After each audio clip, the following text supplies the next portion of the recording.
आज देख लीजिए, घरों में बेसुकूनी, घरों में बीमारियां, परेशानियां, मुसीबतों के पहाड़ टूट पड़े हैं लोगों पर। वो इन मुसीबतों से चाहते हुए भी छुटकारा हासिल नहीं कर पा रहे। उन्हें समझ में ही नहीं आ रहा होता कि वो क्या करें, उनका दिमाग काम नहीं कर रहा होता। हर तरफ से जब बंदे को परेशानी घेर लेती है तो यकीन मान लीजिए कि उसका रास्ता सिर्फ बीमारियों की तरफ जाता है। बिस्मिल्लाहिर्रहमानिर्रहीम, अस्सलामु अलैकुम व रहमतुल्लाहि व बरकातुहू। मैं हूं अब्दुल्ला बिन हमीद और आप देख रहे हैं मेरा यूट्यूब चैनल। आप देख लीजिए, अगर किसी के साथ जिस्मानी मसाइल है या रूहानी मसले चल रहे हैं, वो बंदा जब बीमारियों से निकल नहीं पाता और मुसीबतें, परेशानियां उसके ऊपर आ रही होती है मुसलसल, वो इस कदर परेशान हो जाता है, वो कहता है कि यार जिंदगी से बेहतर मौत है, अल्लाह माफ़ फरमाए। वो खुदकुशी के बारे में सोचने लगता है। वो ये चाहता है जल्दी से मैं चला जाऊं और मसले हल हो जाए मेरे, लेकिन मसले ऐसे हल नहीं होते। परेशानियों से बंदा ऐसे नहीं निकलता। आप अगर जिस्मानी बीमारी में मुब्तला है या फिर आप रूहानी बीमारी में मुब्तला है, तो आपको क्या लग रहा है कि आप इतनी आसानी से बाहर आ जाएंगे? नहीं, आपको इसके लिए कुछ ना कुछ करना पड़ेगा। आपको अपना दिमाग चलाना पड़ेगा। आप ये कहेंगे अब्दुल्ला भाई, दिमाग हमारा काम ही नहीं कर रहा, हमें समझ भी नहीं आता कि हम क्या करें, किस तरह इस अजियत से बाहर निकले। एक बीमारी से निकलते दूसरी बीमारी घेर लेती है, घर में बेसुकूनी का आलम है, मुसीबतें, परेशानियां बहुत ज्यादा बढ़ चुकी हैं, लड़ाई झगड़े इस वजह से बढ़ चुके। मेरे भाइयों, मेरी बहनों, मेरे दोस्तों, मेरे बुजुर्गों, में एक बात कहना चाहता हूं। सबसे पहले अपने घर के माहौल में तब्दीली लाओ, अपनी घरों की सफाई का ख्याल रखो, अपनी सफाई का ख्याल रखो। नोट करो आपके घर में क्या ऐसी बुरी चीजें जो नेगेटिविटी पैदा कर रही है, जो मुनफी कुव्वतों को, ताकतों को बढ़ावा दे रही हैं, उन और मजबूत बना रही हैं। कौन से ऐसे आपके काम हैं जिसकी वजह से ये जो गलत बुरी ताकतें, कुव्वतें जो है उन्हें ताकत मिल रही है? ये नोट करना शुरू कर दो। इंशाअल्लाह इंशाअल्लाह आप बहुत जल्द सेहतयाब हो जाएंगे, आप बहुत जल्द बीमारियों से निकल आएंगे, आप बहुत जल्द परेशानियों से निकल आएंगे, मुसीबतों से निकल आएंगे। फाइनेंशियली अगर आप डिस्टर्ब हो चुके हैं तो उससे भी बाहर आ जाएंगे। ये मसले मसाइल आपके सारे ख़त्म हो जाएंगे। अगर आपके रिश्तों में रुकावटें, ये ख़त्म हो जाएंगी। अगर आपकी औलाद नाफरमान है, इंशाअल्लाह औलाद भी ठीक होना शुरू हो जाएगी, फर्माबरदार बन जाएगी। लेकिन सबसे पहले हमें स्टेप बाय स्टेप जो है अपने घर से शुरू करना होगा, अपने आप से शुरू करना होगा। उसके लिए मैं कुछ चीज़ें आप लोगों को बता देता हूँ ताकि आप लोगों को आसानी से समझ सकें। अगर हमारे घर में जादू जैसी ख़तरनाक बीमारी आई हुई है या जिस्मानी कोई ऐसी बीमारी आई हुई है, ये तंगदस्ती आई हुई है, क्यों आई हुई है? घर में लड़ाई झगड़ा है, क्यों हो रहा है? वसवसों का शिकार हो रहे हैं, बुरे ख्यालात आ रहे हैं, एंजाइटी पेशेंट बन चुके हैं, क्यों हो रहा है ये सब कुछ? सबसे पहले आपने ये ख्याल रखना है कि आपने अपने आप को मजबूत बनाना है। आज ये याद कर लीजिए, अपने आसाब को मजबूत बना लीजिए। अपने आसाब को मजबूत बनाएंगे तो आपको बुरे ख्यालात, वसवसे, ये सब आपका पीछा छोड़ देंगे, बीमारियां आपसे दूर भागने लगेगी। जब बंदे के मजबूत आसाब होते हैं, बंदा मजबूत कुव्वत इरादी का मालिक होता है, तो उस पर बीमारियां इतनी जल्दी हावी नहीं होती, चाहे वो जिस्मानी हो चाहे रूहानी हो। तो सबसे पहले आपने सोचना बंद कर देना, अपने आसाब को मजबूत कर लेना। अगर आपकी तबीयत खराब हो रही है, ये सोच लीजिए, बेड से उठ जाइए, लेटे नहीं, आराम ना कीजिए। ये ना सोचे कि बस अब मेरी तबीयत फिर से खराब हो रही है और मुझे कुछ हो रहा है। ये इतना आम वर्ड्स हो चुके हैं ये कि मुझे कुछ हो रहा है। मेरे पास मैसेजेस, कॉल्स आते हैं तो कहते हैं अब्दुल्ला भाई हमें कुछ हो रहा है, हमारे साथ कुछ मसला हो रहा है, समझ नहीं आ रहा हो क्या रहा है, लेकिन तबीयत खराब हो रही है। ये इतने आम वर्ड्स हो चुके हैं हमारे। तो भाई मजबूत आसाब के मालिक बनो। सबसे पहले आपको अगर ऐसा लगता है कि कुछ होने वाला है या कुछ हो रहा है, बेड से उठ जाओ, उस जगह से उठ जाओ, तस्बीहात, जिक्र और अस्कार में मशगूल हो जाओ। सबसे पहले आपको पावर वहीं से मिलना शुरू हो जाएगी। किसी काम में लग जाओ। दूसरी बात आ जाती है आपके घर की।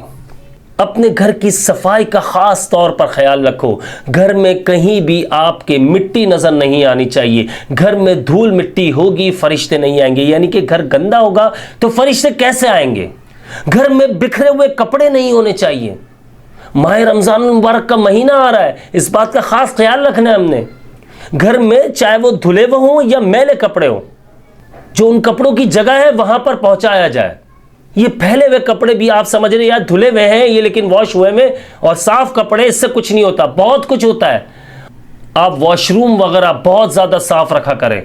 कम से कम दिन में एक बार तो वॉशरूम लाजमी वॉश होना चाहिए, यानी धुलना चाहिए। पुराने कपड़े, अगर घर में ऐसे कपड़े हैं जो आप 2-3 साल से नहीं पहन रहे, अगर ऐसे कपड़े हैं जो सर्दी के सर्दी में पहने जाते, गर्मी के गर्मी में पहने जाते, तो मसला नहीं है। लेकिन ऐसे कपड़े जो 2-3 साल से आपने नहीं पहने, उन कपड़ों को आप निकाल दीजिए। जो आपके इस्तेमाल में नहीं आ रहे उनको निकाल दीजिए, चाहे वो कितने ही महंगे कपड़े हैं।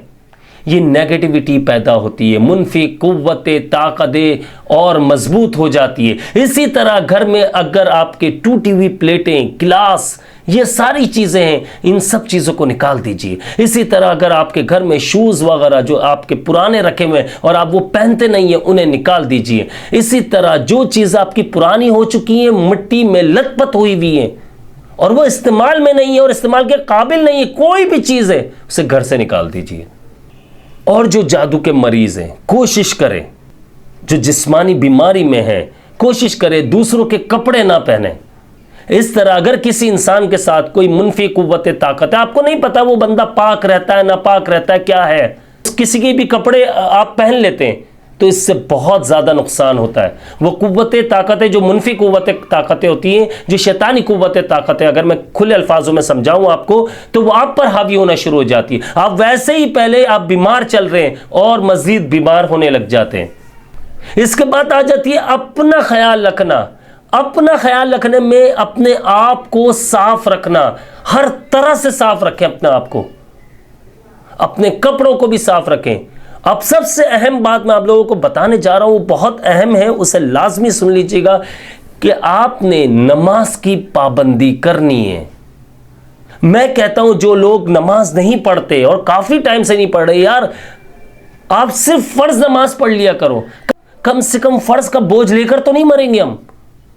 और जब आप नमाज पढ़ते हो तो आपको एक रूहानी पावर मिलना शुरू हो जाती है, फरिश्ते आपके गिर्द हिसार बना लेते हैं, आपको कुव्वत ताकत मिलना शुरू हो जाती है। रूहानी पावर होती है जो आपकी मुनफी कुव्वतों से, ताकतों से लड़ती है, यानी शैतानी कुव्वतों ताकतों से लड़ती है हमारी बॉडी, और हमें पता भी नहीं चलता, वो हमारे अंदर मौजूद है। रूहानी तौर पर मजबूत बन जाओ, जिक्र अज़कार में मशगूल रहा करो। आप देख रहे हो कि यार मैं फ्री बैठा हुआ हूं, तस्बीहात पढ़ना शुरू कर दो, आप इस्तिग़फ़ार ज़्यादा से ज़्यादा करो, दरूद शरीफ ज़्यादा से ज़्यादा पढ़ो। सुबह शाम की मसनून अज़कार, मैंने इसके ऊपर वीडियो बनाई और मसनून अज़कार भी बताए मैं, वो लाजमी आप लोग पढ़ें, उससे बहुत मजबूत हिसार बन जाता है। यकीन कीजिए ज़मीन और आसमान में जितनी नुकसान पहुंचाने वाली चीज़ें, वो भी आपका कुछ नहीं बिगाड़ सकती। और ये वो काम है जो बंदे को एक मजबूत हिसार का मालिक बना देते हैं, मजबूत कुव्वत इरादी का मालिक बना देते हैं। और बंदा अगर बीमार है तो कुछ ही टाइम में वो बीमारियों से बाहर आ जाता है। ये सब आपने रमज़ान मुबारक शुरू होने से पहले पहले कर लेना है। ये याद रखिएगा, इतना बाबरकत महीना आ रहा है, अपना भी ख्याल रखना है और दूसरों का भी ख्याल रखना है। नमाज की पाबंदी लाजमी करें। ये ना करें कि यार रमज़ान शुरू हुए तो जज्बात में सब कुछ एक साथ आपने पढ़ लिया, ऐसा ना करें। जो ज़रूरी चीज़ें हैं, फ़राइज़ नमाज जो है वो आप पढ़ें, आप नवाफिल अदा करें, आप इसमें लोगों का ख्याल रखें, आप तस्बीहात पढ़ें, नवाफिल अदा करें। लेकिन इतने वज़ाइफ ना पढ़ लीजिएगा कि आप 10वें रोज़े तक आप बिल्कुल ठंडे होकर बैठ जाएं, फिर बाकी के जो 20 रोज़े हैं वो उसमें आप कुछ भी ना कर सके, यहाँ तक कि रोज़ा रखने की भी हिम्मत ना हो आपकी। ऐसा कुछ ना कीजिएगा कि मैंने बहुत सारे लोगों को देखा कि यार इतनी मोटी मोटी किताबें रख लेते हैं, रमज़ान में और शब बारात की रात को वो निकाल कर बैठ जाते हैं और वज़ाइफ पढ़ने लग जाते हैं। वो समझते पूरे साल की इबादत बस हमने इसी महीने कर लेनी है या एक ही रात में कर लेनी है। कुरान शरीफ ज़्यादा से ज़्यादा पढ़ें, कुरान मजीद की तिलावत करें, बहुत सुकून मिलेगा। आप चाहे जिस्मानी बीमारी में हो या रूहानी बीमारी हो, आपको बहुत सुकून मिलना है, उससे फ़ायदा भी पहुँचेगा आपको। और इंशाल्लाह मेरी कोशिश भी है कि रमज़ानुल मुबारक से रिलेटेड मैं वीडियोस बनाता रहूं और आप लोगों को समझाता रहूं, ताकि इस बाबरकत महीने में मैं और आप सब मिलकर खूब इबादत करें, अपने अल्लाह को राज़ी करें, अपने गुनाहों की माफ़ी मांगे, इस्तिग़फ़ार करें। इसी के साथ मुझे इजाज़त दीजिएगा। और जो लोग मुझसे कॉल पर बात करना चाहते हैं तो वो आपके सामने स्क्रीन पर नंबर आ रहा होगा। बहुत ही छोटी सी, बहुत ही कम ही फीस हमने रखी हुई है इसके लिए। आप लोग राब्ता कर सकते हैं इस नंबर पर। ये ना सोचिएगा कि अब्दुल्ला भाई फीस लेना शुरू हो गया। भाई मैं आपको व्हाट्सअप दिखाऊं, रोज़ाना के हज़ारों मैसेजेस हैं और मैं सिर्फ 5-10 पर रिप्लाई दे पाता हूँ। बाकी जो 900-1000 लोग जिनमें कुछ काम के भी मैसेजेस होते हैं वो बेचारे वो रह जाते हैं। और जो फजूल के मैसेजेस हैं कि आप क्या कर रहे हैं, कैसी तबीयत है, क्या कहाँ जा रहे हैं और कैसे अब्दुल्ला भाई, ये सारे जो मैसेजेस होते हैं, फजूल कहना नहीं चाहिए, यानी कि जो काम के मैसेजेस होते हैं, जो लोग परेशान हैं उनके मैसेजेस रह जाते हैं यार। तो इस वजह से मैंने ये फीस जो स्टार्ट की है बहुत कम रखी हुई है। पाकिस्तानी हमारी जो ऑडियंस है, हमारे जो सब्सक्राइबर्स हैं, उनके लिए सिर्फ 500 रुपये फीस रखी हुई है, ताकि वो आराम से बात कर सके, अपने बारे में बता सके। कोई परेशानी आ रही है उनको, किसी तरह के मामलात ख़राब चल रहे हैं, वो सब मुझसे शेयर कर सकते हैं। पे इंशाल्लाह उन्हें बेहतरीन मशवरा भी दिया जाएगा और उन्हें एक अच्छी तरह से गाइड किया जाएगा, किस तरह से इस बीमारी से निकला जाए, किस तरह से अपनी परेशानियों से, मुसीबतों से निकला जाए। अब ये देख लीजिए, बहुत से लोग मैसेज करते होंगे, खुद अभी कमेंट में कहना शुरू कर देंगे कि अब्दुल्ला भाई का नंबर तो हर वक्त बिजी रहता है, अब्दुल्ला भाई का नंबर तो हर वक्त बिजी रहता है। भाई मैं क्या कर सकता हूँ, काफ़ी सारे मैसेजेस और कॉल्स होती है मेरे पास। तो इसलिए अब मैंने ये सोचा सिर्फ काम के लोग जो होंगे, जब वो फीस का सुनेंगे, वो काम के लोग सिर्फ मैसेजेस करेंगे और कॉल पर आएंगे। इसी के साथ मुझे इजाज़त दीजिएगा। मुझे अपनी ख़ास दुआओं में याद रखिएगा। मैं हूँ आप सबका भाई अब्दुल्ला बिन हमीद। अस्सलामु अलैकुम व रहमतुल्लाहि व बरकातुहू।